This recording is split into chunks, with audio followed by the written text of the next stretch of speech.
Yo, what's going on, everybody? I'm here with my brother from another, my tío. I'm here with Javi. I'm here with Javier. What's good, my brother? What's good, brother? Yo, so for those of you guys who don't know, this podcast has actually been long overdue. Yep. No lie. Like, we've actually been planning to sit down and do this for about probably like going on 9 months. Yeah. And something always comes up. So we're here in his compound right now. I would say house, but that doesn't do it justice for where we're sitting at. The temple, yeah, we're at the temple right now. Got the Lamborghini parked outside, and we just came here to drop mad heat. That's it. Literally. We had to switch it up a little bit. No 1942 for this episode. Just good old fashioned coffee. But yo, Hav, why don't you just go ahead and start off, introduce yourself to my people, man. Well, what's up, people out there all over the world? It's your boy Jav. My full name is Ernesto Javier Font for you guys that don't know me. And we're here live from the temple. Yes, sir.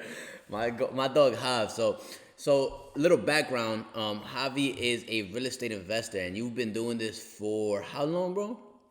I've been doing that. So I got introduced to real estate in 2009. So from 2009 to 2011, I was a student to the game, SpongeBob to the game. And and I was just practically just learning from the ropes of my dad, other mentors that I've invested into it. And that's it. In 2011, I got licensed, and in 2012, I started wholesaling and flipping properties. And I know you fix and flip. I know you wholesale. You kind of do a little bit of everything. You're a realtor. You're a broker. Yep.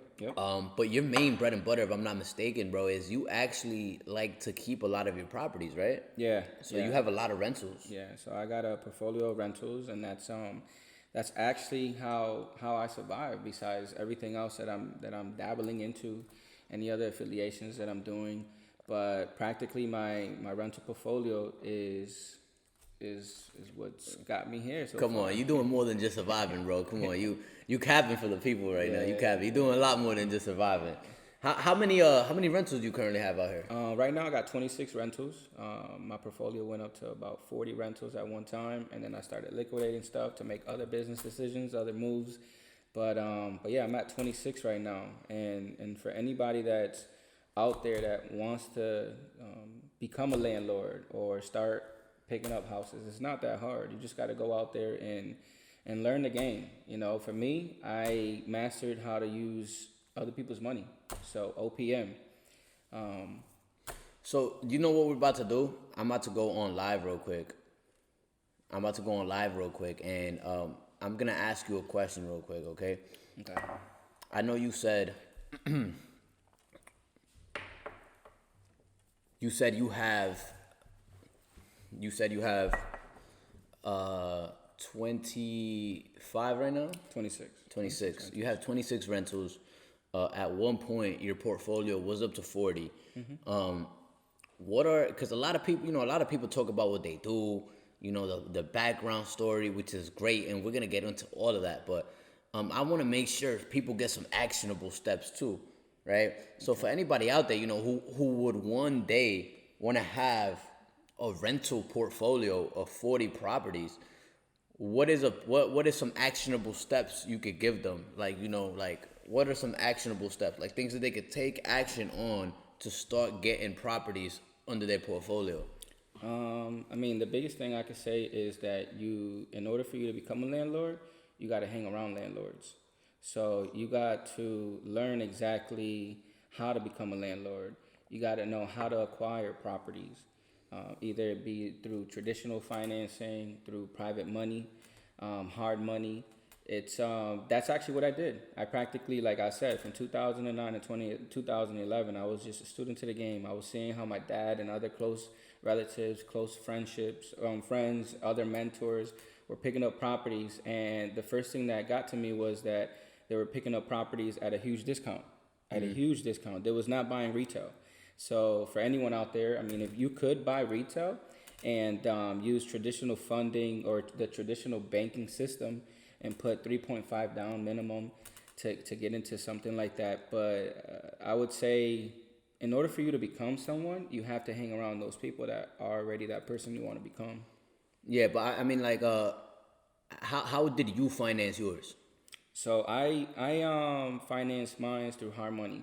So at the time, I was realizing that none of the investors I was surrounded with was using their money. They were all using private money. Yeah. And I practically connected elbows, and I was referred to one lady that to this day she's a blessing to me because, at the time I was 24, 25 years old. I was trying to pick up this property, a 2-story home for about $68,000, and it was worth about $150,000. And I wanted to flip the property, but I didn't want to pay the $68,000. I wanted her to, lend me the $68,000. So, short story is that she believed in me. Practically, my dad had to co-sign the first deal, just a little backup, to make sure that if I was to not perform, my dad would back me up. But you see, a lot of people see me because they see that I come from, my dad is also in real estate. Yeah. And they feel like my dad gave me a lot of the things that I currently own. And I've earned everything that I've owned. But I have been blessed with the connections that he's been able to build. And then I just took it from that point and then just continued building on those connections. Yeah, no, of course. And you know what? I actually want to hit on a point that you just mentioned. There's a lot of, not for nothing, bro, because your dad is pretty successful, right? Yep. How many units he has? I know he has like a crazy amount of units. Yeah. So he has about 60 right now. 60 units? 65 units. Yeah. That's great. That's pretty good. I know that there's some people out there who are surrounded by a crazy network, right? I'm not going to say names. I'm not going to say scenarios. I'm not going to say any of that. But I'm around some people a lot that have crazy networks. Like, I'm talking about multi-million-dollar networks, crazy connections, and they still can't figure out what to do with it, or they still aren't making any really crazy amount of money, right? So a lot of people always see something like, oh, this, that, like I'll give you an example of something. I saw a post where they were bashing Jeff Bezos, right? There was a post where there was an article about him and how he was like the American dream, quote unquote, right? Mm-hmm. And then somebody had retweeted it, and they started talking shit. They were like, "Yo, Jeff Bezos actually got $200,000 from his parents." I'm like, "Oh, okay, cool." Mm-hmm. Most of y'all would get $200,000 and turn it into $201,000, or even worse, y'all would blow it. Yeah. I know, bro. I've known people who've inherited money who are still in bad situations. So come on, you can't hate on somebody turning $200,000 into a almost trillion fucking dollar company. Exactly. Like that's just ridiculous. And same thing with this, right? I know people who got wealthy parents who wouldn't know how to who wouldn't know how to turn $1,000 into $3. Mm-hmm. So I just wanted to throw that out there. So let's backtrack a little bit. Right? So, you said the first property you got, it wasn't hard money, it was private money. Private money. $68,000. $68,000. So you bought it. I bought it. Refinanced. No. So what'd you do with this one? So practically, another tip, another golden nugget here is that I built relationships with REO agents and just realtors. And that property was another realtor picked it up. It was an REO property, or at the time it was short sale, about to go REO. Yeah. And the gentleman called me. He said, "Hey, listen, I got this property. Boom, I went to see it. I liked it." And then I put it under contract. Yeah. So mind you, I'm already a licensed realtor. Yeah. So and that's why my biggest advice to everyone, some people say you don't need a real estate license. I recommend it because I leverage it. There's extra income. You see, it's earned income, and you got to do something for it. Mm-hmm. But I leverage that income. So I leveraged that income where I had about 15, 20 racks. And at the time, he presented the opportunity. I presented the opportunity to the private lender. She ran her numbers. She gave me the green light, lend me the money. There's still closing costs. So I used part of my commission checks to cover the closing costs. Yeah. And then I had about $15K that the house needed, put about $15K. I put it on the market, and then I flipped it. So once I started picking up discounted properties, Yeah. I was just flipping. I was not keeping anything. So what was the first rental? Tell me about your first rental. Tell me about the first property you kept. How'd you finance it? How'd you finance it? So after I built that relationship for about a year to 2 years with that private lender, Yeah. she felt comfortable. So then I started those same properties I was picking up to flip, or those same properties that I was assigning to other investors, I started keeping. Because other investors were in my ear that the market was going up. So a lot of my rentals I picked up at about half of what they're worth now. So if they're worth 120, I picked them up around 60, 65,000. So at the time, she let me practically the whole funds, the 100% financing on it. And then I went ahead, I slightly put a little touch up on it, and then I put them on the Section 8. So before I used to, my parent, growing up, my mom had Section 8. So I have a heart for low income families and low income neighborhoods. So I do a lot with Section 8 over here in Osceola County. So a lot of my units, when I pick them up, I renovate them, and then I put them on the list. And there's a lot of landlords in this area that don't accept Section 8, but I'm one of the few that do. And it's a win-win. So, but that's it. I mean, she practically lent the 100% financing. I touched it up, and then after I renovated, I put it under Section 8. And then I went to the traditional bank at Center State over here in Kissimmee, and I just refied it. Because at the time, you got to let the asset perform for about 6 months to 8 months. Marinate. Yeah. And or up to a year, some banks. Depends who you're going through. Yep. So I practically went. I showed them that it was performing. It was renovated. When they did the appraisal, at that time, it was worth about $100. Because I buy everything at a discounted, at least 70 cents on the dollar. And that's it. And then you paid her back. She got a little bit of money extra, and you got to keep an asset that's paying you again and again and again and again and again and again and again. Exactly. And then just rinse and repeat the process. Exactly. Amazing. That's it. You know what the beautiful thing I love about real estate is? Y'all want to know what the beautiful thing I love about real estate is? Will, pass my phone real quick. Pass my phone. You know what the beautiful thing I love about real estate is, Javier?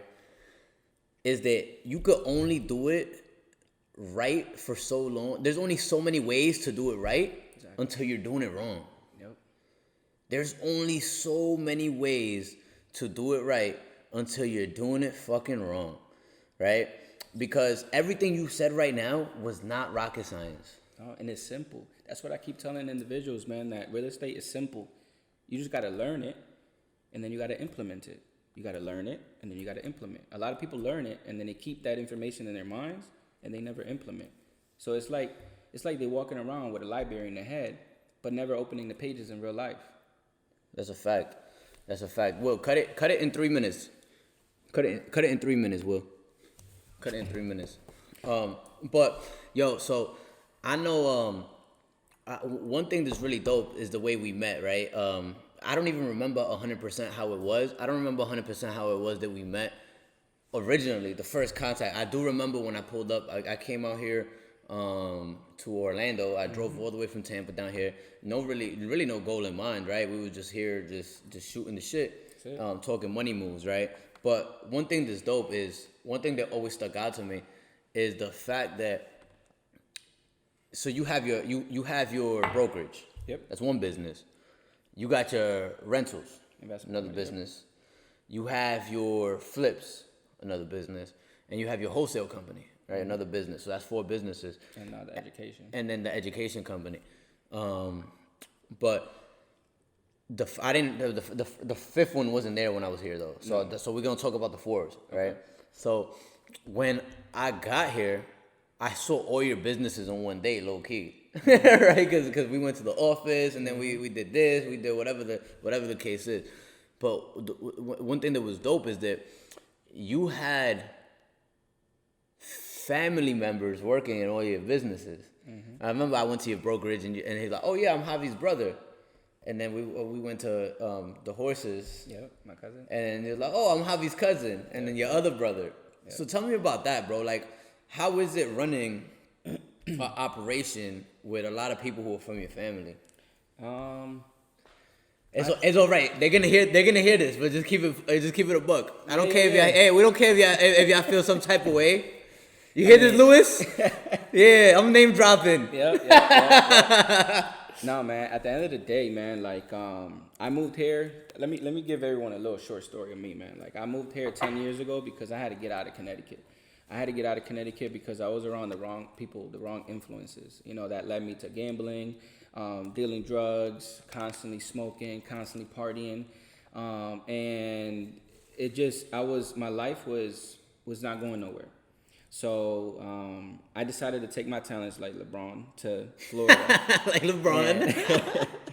So I decided to take my talents out here, and then so as I was growing up, my parents divorced. Yeah. And growing up, I always saw my dad. I hardly saw him, but I did see him. It was a little complicated. It was a weekend or every other weekend thing, and I would see how he had hustle and ambition. And as I was getting older, I realized that I didn't get to see him because he was building his success. Yeah. So it was like he's always been my role model. Mm-hmm. So us boys, when we're around our dads, we try to be or imitate our dad, or try to be close to our dads. So I saw that after he sold the liquor store, he came out here passionate about real estate, getting his license, starting investing in real estate back in 2005. I saw all that, but from 2005 to 2009, when he wasn't there, that's when I fell into extra into the negativity, the negative crowds, and doing the things that just wasn't right. So when we sold the store, I came here because I had to get out of that. And when I came here, it was crazy because it was like I always say, it was like boot camp. Okay.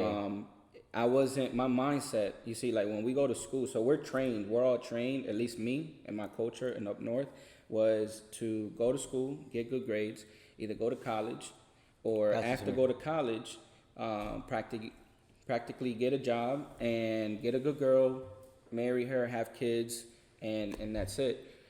That was the routine that was it. That was the routine that my parents trained me on. But there was never like financial literacy, how to pay bills or build relationships. There was nothing to that extreme. So when I moved here, it was like boot camp because my dad was already programmed. His mindset was just completely different. He would be sleeping at 2, 3, 4, 5 o'clock in the morning, watching seminars or reading books, and a lot of that rubbed off on me. So not only from him, but from other mentors that he was associated with and other investors. I just saw that I needed to change myself first. I needed to change my mindset. And that's the first thing that I did, man. I started reading books because I never liked reading books.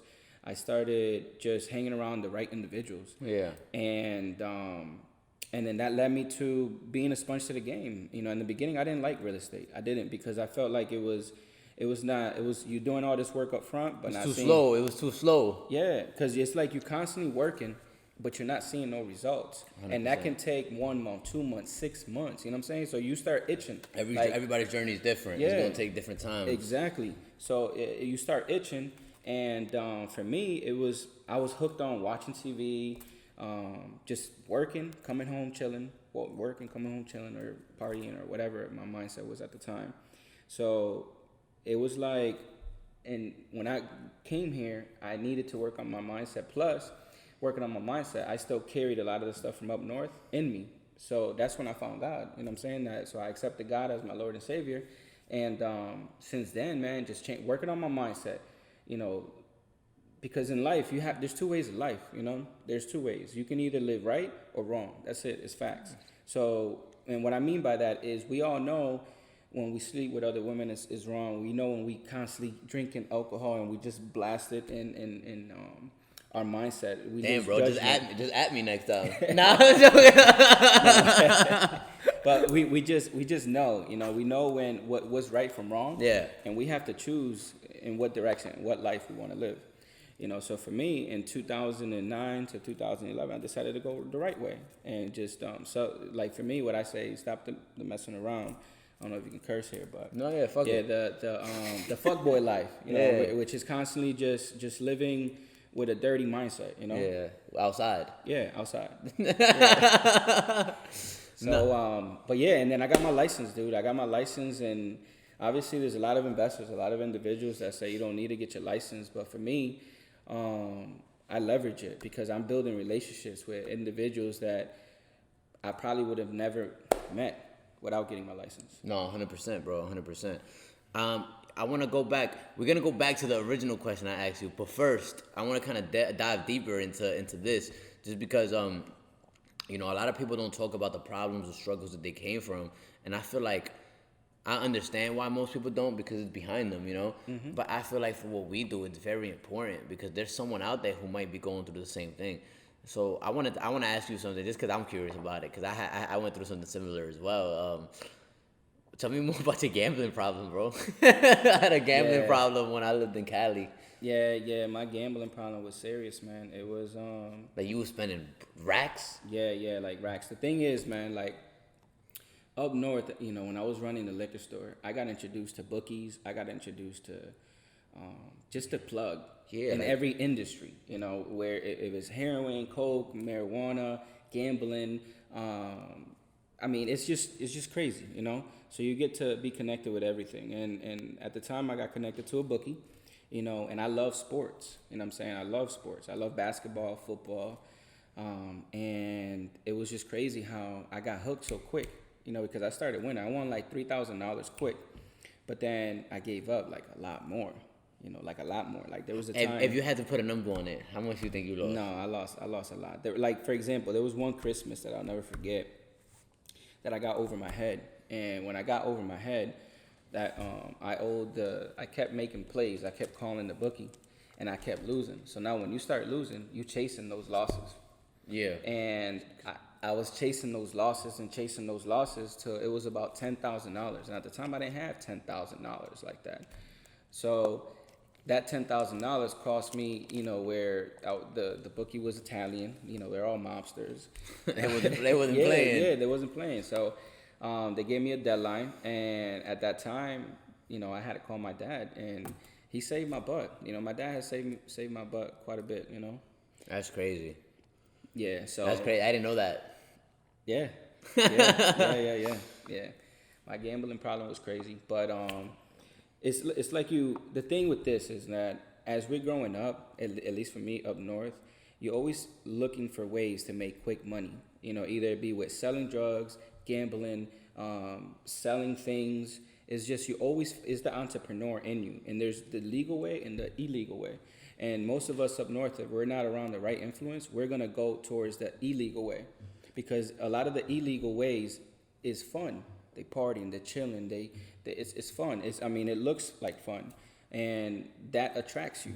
Yeah, no, I mean, let's be honest. It's fun. It's fun at the time, but it's not. You know what it is, bro? It's crazy because the other day I was in New York, actually. Actually, I had just finished meeting up with somebody from Connecticut. I had just finished meeting up with somebody in Connecticut. Well, it was behind the camera. Yeah. I had just finished meeting up with someone from Connecticut. So it's crazy because y'all all from Connecticut. Mm-hmm. But it's wild because what had happened was I was feeling blessed, bro. You know, I was feeling blessed that day. So I made a video and I was talking about how I think the best hustlers are created in New York. No offense to y'all CT guys, but I'm like, yo. But the reason I say this is because up north culture is very similar. Philly, Connecticut, it's very similar cultures. New Jersey, it's very similar, right?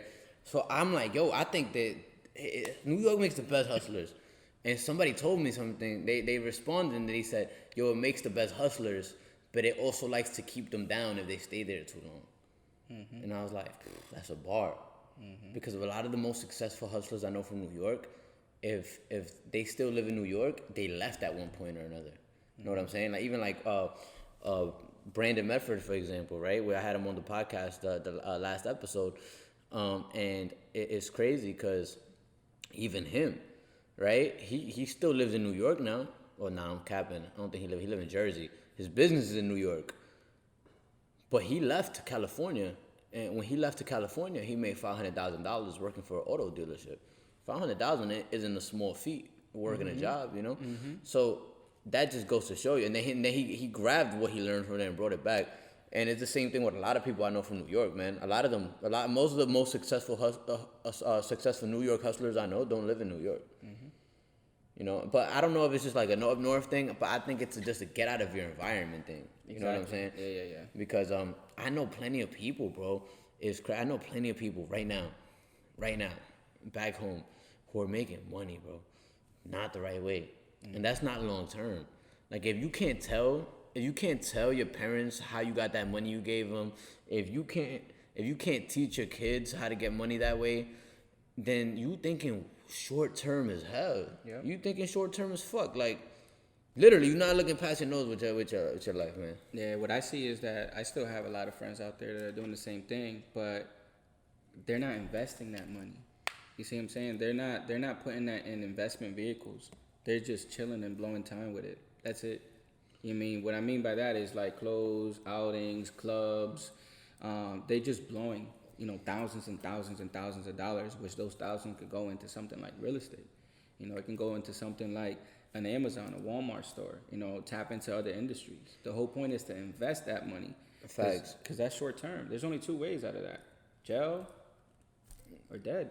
Yeah, if you're gonna do something like that, man, hey, do it wrong to do it right. Yeah. Like I know, not for nothing. I know somebody from back home.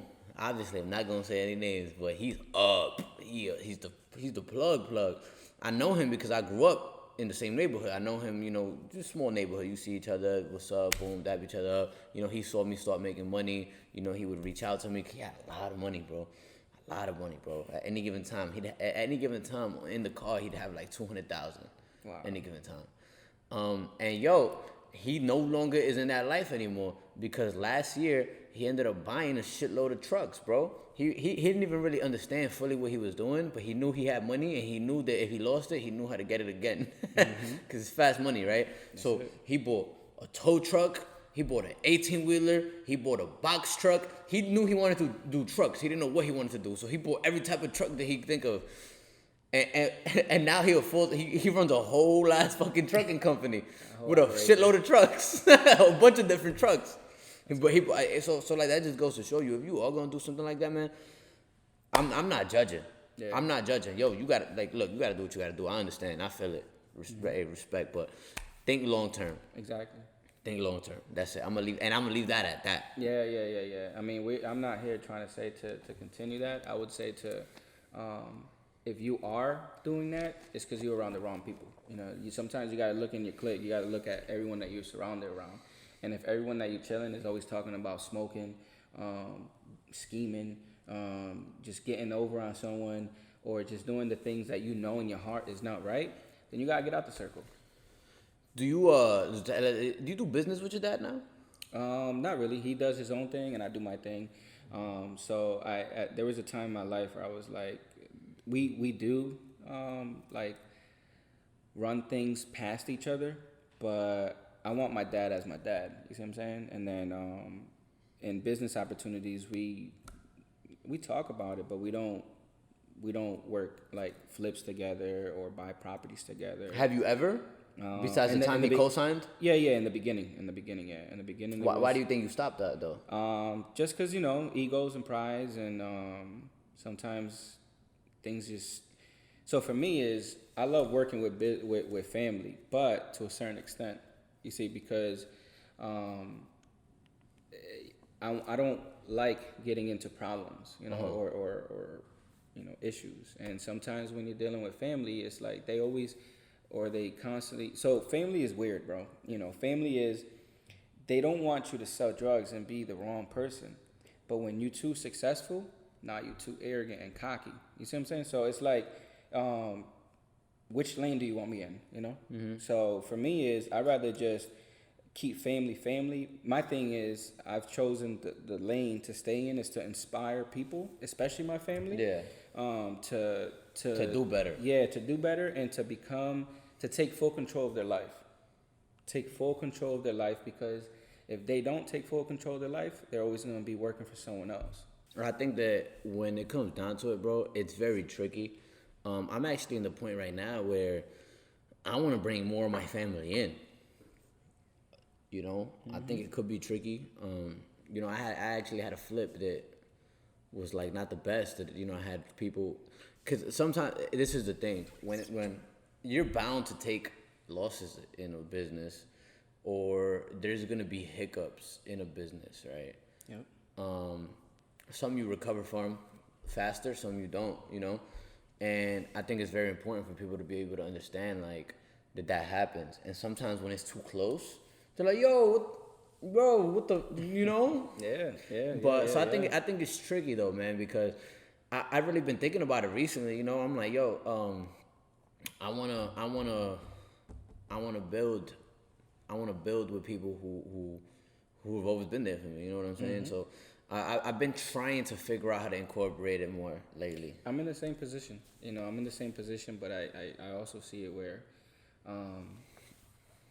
people sometimes they want something, but they don't want to commit to it. They don't take the proper steps. So you could be leading them and guiding them, but they still don't make the proper decisions. So for me, I'd rather do more on consultation, with family members.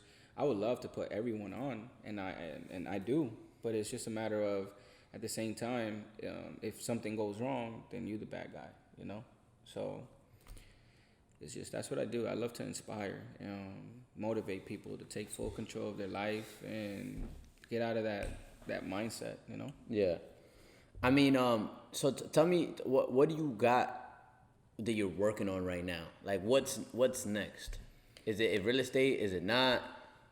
Man, for me, I'm about to be 35 years old next month. My goal is to have kids, man. Have kids. That's my goal right now. But besides that, I'm working on my book. It's called The Value of Never Giving Up. And that book should be coming out, let's say, by the end of the year, going into 2022. And just continue mentoring individuals, marketing myself so I can be in front of the right people. You know what's crazy? You said 2022, and I'm like, damn, that's 2 years from now, and I forgot it's already 2021, bro. That's it. It's just that's going crazy, quick, right? Man. It's going quick, dude. So it's like that, yo. Time flies when you're having a fucking blast and accomplishing everything you set out to do. That's it. No cap. Life is amazing. It is what it should be. I tell you that all the time. Every time you call me, bro. It's because it's true, bro. We're blessed. We're blessed because even when we weren't blessed, we was blessed. You know what I'm saying? Like even when we wasn't blessed, we already knew where we was going, and that's why I'm always high energy. But even when the bad things, even I wouldn't even say bad things. Even when things don't, because everything ends up. I believe nothing happens to you. It happens for you, or it happens for you or because of you. You know what I'm saying? So even when bad things happen, it was probably your fault, but it's probably there to teach you something. So I don't even stress it no more. Bro, God is good. Like that ass. That's the simplest way to put it. Like seriously, God is good. Before, right, when I was growing up north, my grandma was always in my ear about God, and I was always the one to not really pay attention. I didn't want people to talk to me about God or start preaching next to me. It's just maybe there was a demon in me or something at the time. But now it's just crazy because she died 2 years ago, and actually March 25th is 2 years. So she died, and she left me with just a legacy. She left me with just a voice. Yeah. And I want to continuously be that voice to just be a good person in life. That's it. Just be a good person. Look for God or whoever higher power you do follow, and just believe, man. Because you got to remember, when you do good things come. When you do bad things come. It's a fact. So it's just a matter of you can't be on both lanes. So you got to choose a lane. But that's why whenever I do anything bad, I do twice as many good things so that it cancels it out. That's how that works, right? Nah, I'm joking, guys. I'm joking. that was a joke, everybody. That's it. That's a joke. That was a joke. I do nothing but good things. Very wholesome vibes, like always. You already know. I could have been here sipping 42 with you. You have it in the fridge, right? Nah, I'm joking. But we're here drinking water instead. Yeah, water, coffee, laid back. Gatorade. Yeah. I mean, I'm telling you, man, like everyone out there that's listening to this, Jay's Better Way just clearly states it, and it's just something that you have to believe. You got to believe in yourself. There was times in my life where I would question myself if I was ever going to be successful. So right now, if you're listening to this and you're that person that you just in your car or you on your way to work or you in school or whatever it is that you're doing right now, if you're listening to this and you're at a moment where your bank is overdraft, or you're just living paycheck to paycheck, and you see all the successful people on IG or Facebook, or you see actors, athletes, you see celebrities, and you're like, damn, I would love to be that. You could be that. You see what I'm saying? You could be that. All my life I was being talked down to. You know, I was being, people would say that I was a pothead. I was not going to do nothing with myself. I was an alcoholic. I was just going to be a gambler all my life. And my life literally changed when I decided I wanted to change, when I committed to change, when I worked consistently to change. So it's just a matter of you deciding when is it enough? You know, when is it that you're going to commit? Because you can't just say you're going to commit and then keep going to work, and then when you get home, not read a book, knowing that book might change your life. Right. You see? So it's like you have to commit. So my third company is called After Hour Success, because when I moved to Florida, nobody gave me an opportunity. I was collecting unemployment. I was actually collecting food stamps, and I still got the cards. So, and I would work overnight, literally 11 to 7. And what I did, I would come home, I would sleep, and then I would wake up and commit to reading, studying, hustling real estate, because I wanted to learn that hustle. I wanted to become obsessed with that hustle. I wanted to live the life that I know was possible. So you got to commit to the things that you want, because if you don't commit, then things are not just going to be dropped on your door. You know, they're not just going to be given to you. You know, you got to earn that. And the only way you can earn that is when you feel good about yourself. So after hours to me just means it don't have to be like midnight. It can literally mean after work. It's just stretching your comfort zone. You see, like me, I'm in love with living uncomfortable. This is uncomfortable. You see, I love being uncomfortable because I know I'm growing. I'm stretching myself. And this is going to touch somebody. You guys are going to hear this at the end, and you're going to be like, wow, like he makes sense. But it's only going to make sense if you start acting like it makes sense and you actually start taking action. You see, my life changed when I took action. If I would be in your shoes and I'm not at the place where I want to be, if you're not making 5,000, 10,000, 20,000, 100,000 a month, and that's where you want to be, because everyone is different, then it's time for you to commit to whatever it is that you want. It could be real estate. It could be going for a degree. It could be being an electrician, a plumber, whatever it is, an athlete, a celebrity, and whatever. It's just a matter of you committing to it, and enough of the excuses. You know what I'm saying? Because excuses leave people behind. You know, I still got a lot of friends. My first job ever was McDonald's at 16 years old. Sometimes when I go visit family in Connecticut and I still see friends that's still there. And I was there at 16. That's crazy. So it's like... That's 19 years ago. Yeah. So it's like people say they want something, but they don't want to do the hustle. They don't want to work. You see what I'm saying? Like, you can't say you want something and then not commit to it. You can't. You have to commit to it. You know, like building these relationships. I'm a big believer that when you want something and you continuously follow to do something good, you build connections. 24 years old, building an empire, building it. You know, so it's just, and I believe that God places individuals. He's playing chess up there, and he's constantly building his pieces. He's building his connections, you know. Who knows where this will go? But I just know one thing is there's a voice for life. We can go, and it's a voice for life. So it's just something that you got to take in, learn, implement, reach him, Jay, reach me, reach any successful person. Just reach out, ask questions, and just commit. You know, you have to commit. I committed to real estate, and real estate has completely changed my life. I moved to Florida with $2,500. $2,500 I moved to Florida. Where everything I love. $2,500. And I converted that to now 26 rentals, 3 companies, passive income off the chain. So it's like, you just have to commit it. And that's not me bragging. That's me trying to like encourage you. So... No, that's a fact, and I'm glad what you said earlier when you said you got to commit to something. It doesn't have to be real estate. It could be acting. It could be being an athlete. It could be whatever, getting a degree, because that's the point of a better way, right? The concept of a better way is that no matter what you want to do, there's probably a better way than what you're doing it right now, like straight up, right? And you don't understand that until you hear it, until you hear somebody saying how they did it. You're like, oh shit, I'm doing that completely wrong. Yep. You know what I'm saying? So I'm glad you mentioned that. And with that, guys, I'm gonna actually put Javi's Instagram in the show notes, his Facebook, YouTube, everything, so you guys can find him at Javier Inspired Me. But again, it's gonna be in the show notes. Javi, you got one last fire nugget you want to leave the people with? My last fire nugget, man, is to keep life simple. My thing with me is I don't like to reinvent the wheel. Facts. I literally keep things simple. If I know individuals are a lot more successful than me, I plug with those individuals. There's sometimes systems and processes or logistics that you just have to learn, and sometimes there's systems and processes that you're not using that can literally change the way you work. You know what I'm saying? So it's just a matter of you plugging in with the right individuals and keeping things simple. You see, we make things complicated in our minds.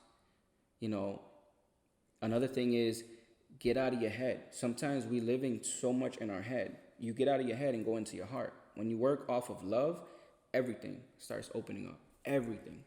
You know, and if you haven't accepted, God as your Lord and Savior or any other higher power that you believe in, tap in, man. Tap into it, because that's your soul. My 3 things is body, mind, and soul. That's what I constantly have to work on. I constantly have to work on. You flagging on the body part a little bit. Nah. Let me stop.